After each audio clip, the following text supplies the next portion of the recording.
décadas de 1960 e 70 ficam marcadas pelo clima de forte contestação aos poderes instituídos, abrindo caminho para importantes mudanças sociais. Em consonância, as chamadas neo-vanguardas artísticas deste período vão retomar algumas das propostas deixadas em aberto pelas rupturas modernistas, abalando as fundações artísticas ainda prevalecentes. Se na primeira metade do século XX assistimos à conquista de autonomia da obra de arte, bem como à clara demarcação das fronteiras entre pintura e escultura, à medida que avançamos pela segunda metade, assistiremos a uma progressiva abertura disciplinar. Em consequência, passaremos de uma arte definida sobretudo pela visualidade para formas artísticas que convocam todas as dimensões sensoriais do corpo humano.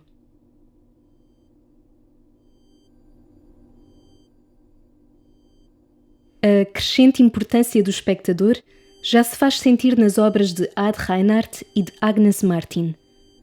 Tanto uma como a outra dependem largamente da observação presencial, ao vivo, para se revelarem na totalidade, exigindo do espectador o abandono de todos os estímulos para se concentrar unicamente nas pinturas. A experiência sensorial e psicológica do observador diante da obra afirmar-se-á a partir da segunda metade do século como aspecto fundamental para a plena realização artística.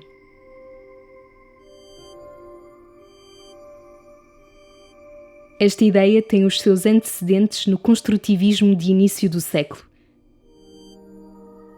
Precursores do que hoje dá pelo nome de instalação, os espaços Braun, de L. Lissitzky, testemunham esta mudança de paradigma.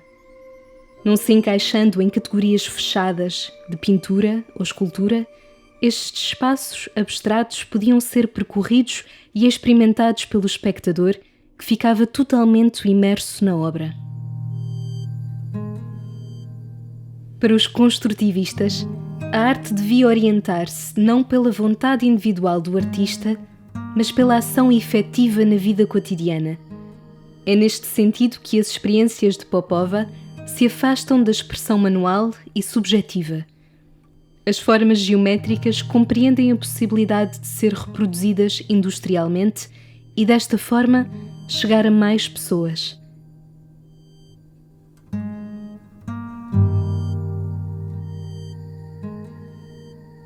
Ainda que carecendo do pendor revolucionário, estes princípios ressurgem no início da década de 1960, à luz de correntes como a pintura sistémica e a arte minimal.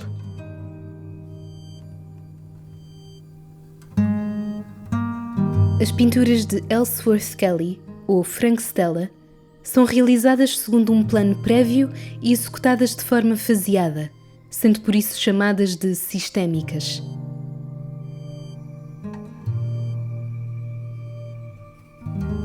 Ao contrário do expressionismo abstrato, estas pinturas não remetem para uma dimensão pessoal ou narrativa implícita. Esta atitude antissimbólica ficaria sintetizada na célebre frase de Stella: "What you see is what you see." O que se vê é o que se vê, e nada mais. O contorno de algumas destas telas já não é retangular. A sua composição interna e o seu formato exterior formam uma unidade inseparável, aproximando-se de uma natureza escultórica.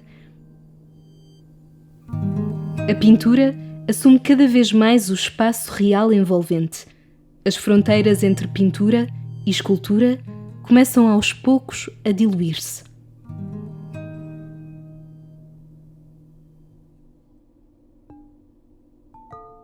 É neste contexto que surge a arte minimal. À semelhança dos construtivistas, artistas minimalistas como Donald Judd deixam de entender os seus trabalhos como exclusivamente pinturas ou esculturas, passando a designá-los por objetos específicos.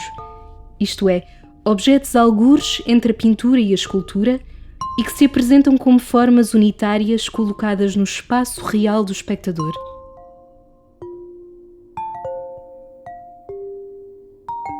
A arte minimal alia a natureza geométrica e seriada do construtivismo, aspecto muito explorado por Sol Levitt, com recurso a materiais industriais, fazendo eco do ready-made do Champiano.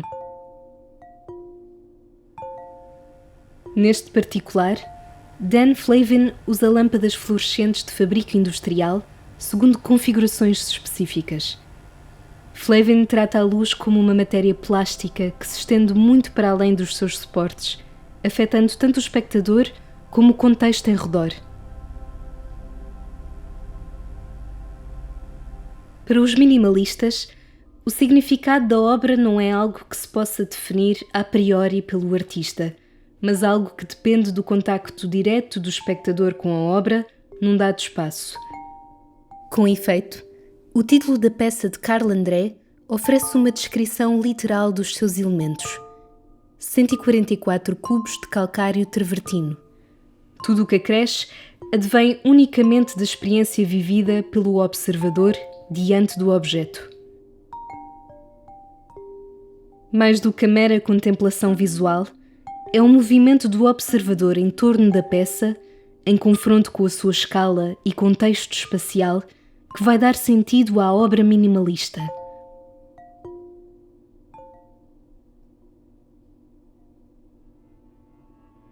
A austeridade e o despojamento minimais abrir-se-iam no final da década de 60 a outras materialidades, mais expressivas, naquilo que ficaria conhecido como o pós-minimalismo. Artistas como Richard Serra afastam-se da pura neutralidade, procurando deixar patentes as marcas do processo e sublinhar o comportamento dos materiais face a forças como o tempo e a gravidade. Nesta mudança de atitudes, o espectador mantém-se, porém, como peça central para a plena concretização da obra de arte, aspecto que será confirmado pelo género contemporâneo da instalação. A arte minimal e suas ramificações sucedem a nova importância dada ao espectador, novas materialidades do objeto artístico e, sobretudo, uma atenção inédita ao contexto em que este se apresenta. Com efeito, a land art, corrente surgida na sequência do minimalismo, vai dar continuidade à reflexão acerca do lugar de apresentação da obra de arte. De certa forma, também herdeira do género da paisagem, a land art reúne uma série de práticas artísticas ligadas à natureza. Porém, em vez de a tentar recriar através de tinta e pincéis, esta corrente toma o próprio meio natural como espaço efetivo de criação e os seus elementos como matéria-prima. A land art define-se por ações realizadas no exterior, como as caminhadas de Hamish Fulton, ou pela deslocação para o espaço da galeria de matérias em estado bruto, a exemplo das peças de Richard Long e Alberto Carneiro. Estes artistas não procuram reconfigurar o meio natural, mas sim respeitá-lo, utilizando apenas os materiais que aí encontram. Em consequência, muitas das obras da land art acarretam uma qualidade efêmera, impossíveis de conservar, quer pela utilização de materiais perecíveis, quer por se realizarem em sítios remotos, distantes da galeria. O trabalho de Hamish Fulton consiste em caminhadas que o levam aos limites da resistência física e mental. Em The Pilgrim's Way, Fulton caminha durante 3 dias seguidos, sem parar, perfazendo mais de 200 km a pé. Daqui resulta um trabalho que é simultaneamente de grande escala, pois abrange uma extensão de vários quilómetros, como também imaterial, sobrevivendo apenas através de registros fotográficos. Daqui se retiram importantes consequências para a prática artística. A land art desafia, por um lado, a precedência da galeria como local de fruição e legitimação da obra de arte e, por outro, as condições habituais do objeto artístico e a sua garantia de permanência. Este caráter único e excepcional associado à obra de arte decorre também da aura que rodeia o artista e a sua ação transformadora. Este aspecto foi potenciado, talvez como em nenhum outro movimento, pelo expressionismo abstrato. A autografia, ou marca deixada pela mão do artista, não só remete para um momento irrepetível da criação, como está frequentemente imbuída de carga autobiográfica, funcionando como assinatura. É no contexto de crítica a estas noções que, no final da década de 1960, emergem em França dois coletivos de artistas, o Support Surface e o grupo BMPT, cujo nome remete para as iniciais dos seus 4 elementos, Bourraine, Mossé, Parmentier e Toroni. O Support Surface questiona os atributos convencionais da pintura, explorando a relação entre material e imagem, tela e grade. A exemplo do trabalho de Claude Viala, os artistas do Support Surface recorrem a padrões simples e a técnicas de estampagem, tingimento e carimbo. A utilização destes dispositivos de repetição serve para anular a ideia de execução autoral enquanto gesto único e irrepetível. De modo semelhante, os elementos do grupo BMPT realizam frequentemente os trabalhos uns dos outros, disputando a definição tradicional de autoria. Um dos seus membros, Daniel Bourraine, repete um padrão de listas verticais. Ao usar sempre a mesma imagem impressa, neutra e impessoal, Bourraine critica a noção de autoria ligada à destreza manual do artista. Ao aplicá-la em diferentes lugares e suportes, demonstra também que o reconhecimento de uma obra de arte enquanto tal depende do contexto em que é percepcionada. Assim, o título de Photo Souvenir, de 1969, alude ao facto de uma eventual fotografia da peça registar não o seu aspecto definitivo, mas apenas um contexto, isto é, a sua apresentação da obra num dado momento e local.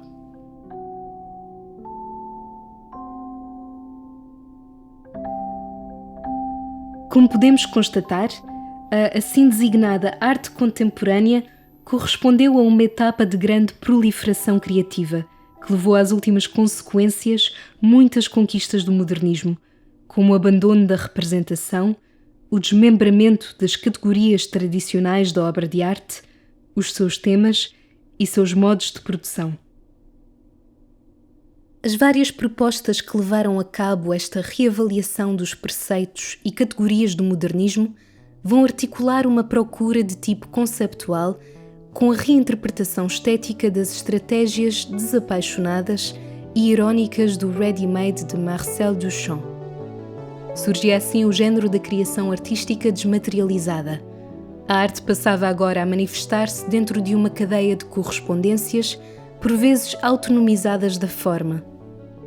Pondo de parte o caráter estético e o virtuosismo técnico, historicamente associados à criação artística e aos seus produtos, bem como as suas razões de ser formais, os conceptualistas puderam centrar-se na análise do que entendemos por arte, olhando-a como um problema de definição.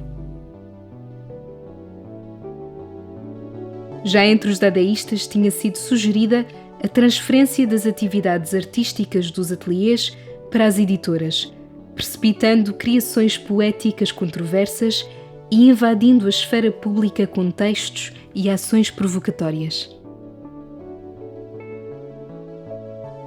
Entre as práticas desta primeira vaga dos conceptualistas, foi frequente a utilização da palavra como elemento gráfico e textual, numa relação óbvia com o seu significado.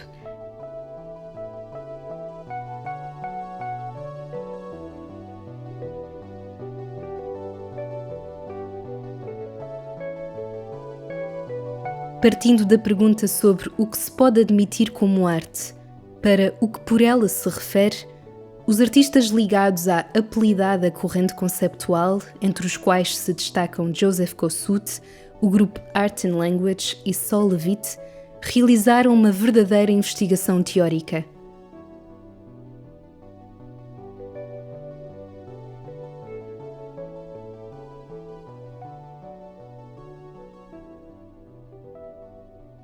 Paradoxalmente, a desmaterialização da obra de arte fez-se também anunciada por diversas vezes durante o modernismo através da pintura.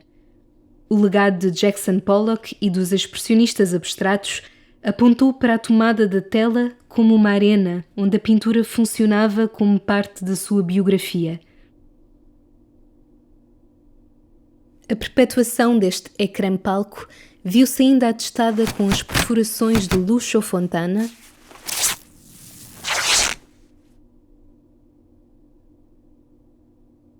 e os cartazes rasgados de Jacques Villeglé.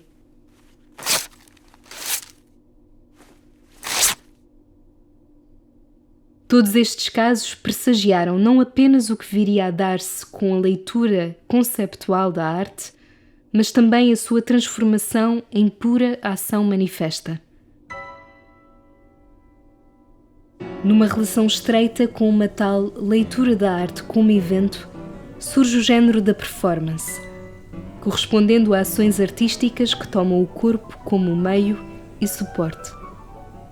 A performance é um ato poético único, espontâneo ou planeado que, tendo em conta a sua efemeridade, se fez comumente documentar por outros suportes, como o filme e a fotografia.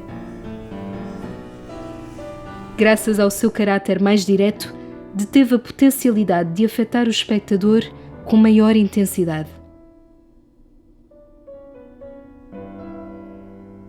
Entre a observação da arte pela arte e das consequências da arte para a vida, os gestos faziam-se acumular numa aproximação vertiginosa ao próprio artista.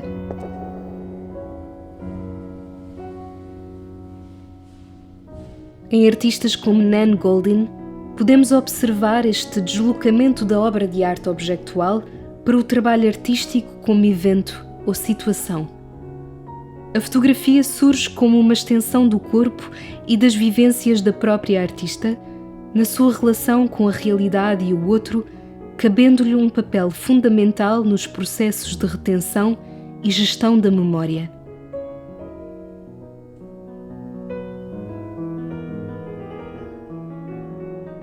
As obras de Ana Mendieta e de Gina Pan são exemplares de como a performance representou uma prática privilegiada na abordagem de questões sociopolíticas.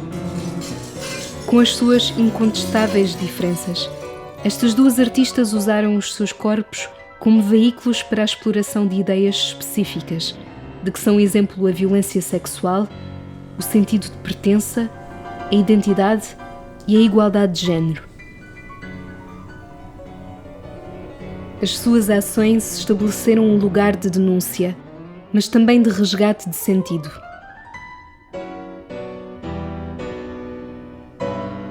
A necessidade de um tal resgate da experiência e do vivenciado para a arte justifica a dimensão ritualista que algumas das propostas contemporâneas apresentaram. Um marco nesta tomada profundamente significativa e simbolizada da arte foi Joseph Beuys. Entre a performance, o happening, a escultura e os objetos, a exemplo da obra Plight Element, constatamos a evocação de um episódio de importância capital na vida do artista. Após sofrer um acidente de aviação, Beuys foi resgatado e salvo pelos tártaros, povo nómada da Crimeia, que o envolveram em feltro e gordura. Estes materiais tornar-se-iam centrais na sua prática artística. Dentro da tonalidade autobiográfica da sua obra, Beuys equiparou o papel do artista ao de um xamã. A vertente prática do fazer, associada a uma profunda simbolização dos materiais e formas utilizadas, seguia de mãos dadas com os gestos e as ações do artista. Na amplitude de campo que a arte então conhecia, viam-se uma vez mais reunidos os domínios da natureza, do mito, da ciência e da intuição.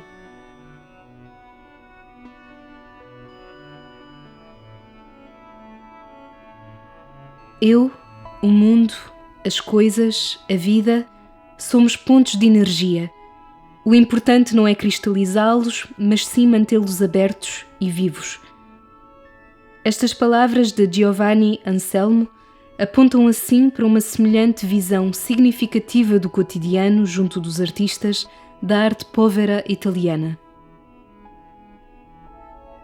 Esta corrente do final dos anos 60, que para além de Anselmo contou com o contributo de outros importantes artistas como Michelangelo Pistoletto, Yanis Kounellis e Gilberto Tsorio, levou a cabo uma crítica poética, fundamentada no retorno aos objetos e às mensagens simples.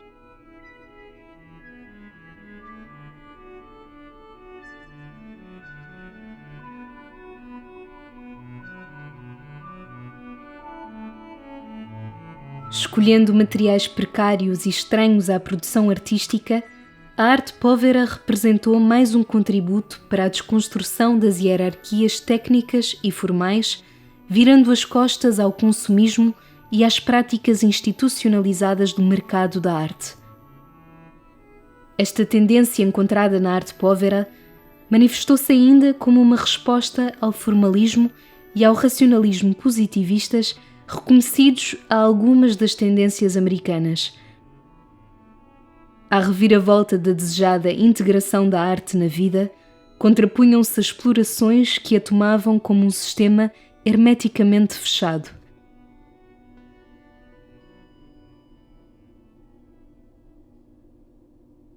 Estabelecendo-se em consonância com a expansão da ideia abstrata de que a arte funda a sua própria realidade, não sendo imitação ou evocação de outra coisa qualquer, o minimalismo e o conceptualismo apresentaram a diligência do purismo na arte como as duas faces opostas da mesma moeda. De um lado, defendiam-se as qualidades formais com a produção de objetos de uma simplicidade sem precedentes, apresentando frequentemente formas geométricas e estética industrial. Sem pormenores nem distrações, estes objetos específicos minimais apelavam à percepção do observador sobre os seus pré-requisitos básicos, de que são exemplo a relação espacial, como no caso de Donald Judd, ou a ocupação e qualidade lumínica, no caso de Dan Flavin. No seu reverso, com o conceptualismo, ensaiavam-se as propostas para uma arte sustentada por ideias, na qual o produto final se considerava até acessório. Na sua rejeição das qualidades estéticas e empíricas, a arte conceptual, tomando-se como exemplo paradigmático a obra de Joseph Kosuth, sugeriu a passagem da aparência para a função. Aqui a experiência sensível da obra concedia lugar ao seu entendimento e leitura enquanto arte. Deste modo, a arte seria apenas capaz de se descrever e apresentar a si mesma. A tensão observada entre a arte minimal e conceptual revelava-se assim como o resultado de duas posições contrárias aparentes. Uma que se firmava na esfera silenciosa da experiência subjetiva e intraduzível, e uma outra da ordem do pensamento, onde as relações se estabeleciam mediadas pela linguagem. Neste cruzamento de hipóteses, a arte apresentou continuamente uma progressiva abertura disciplinar e mostrou-se permeável à emergência de novas atitudes e materialidades. No seu caráter plural e fragmentário, as práticas artísticas contemporâneas trouxeram a convocação de todas as dimensões da experiência da arte, vendo-se reunidas as dimensões sensoriais do corpo e do pensamento humano. Dentro das portas dos museus e galerias, ou fora destas, a arte testou repetidamente os limites do seu contexto. Estabeleceu um lugar de crítica, de contestação e de reconciliação com a memória, mas também de novas significações, de novas sensibilidades, sem perder o pendor provocatório. Ao longo de todas estas transformações, a arte viu-se continuamente enunciada, reafirmada e reinventada. E, no entanto, sempre por dizer.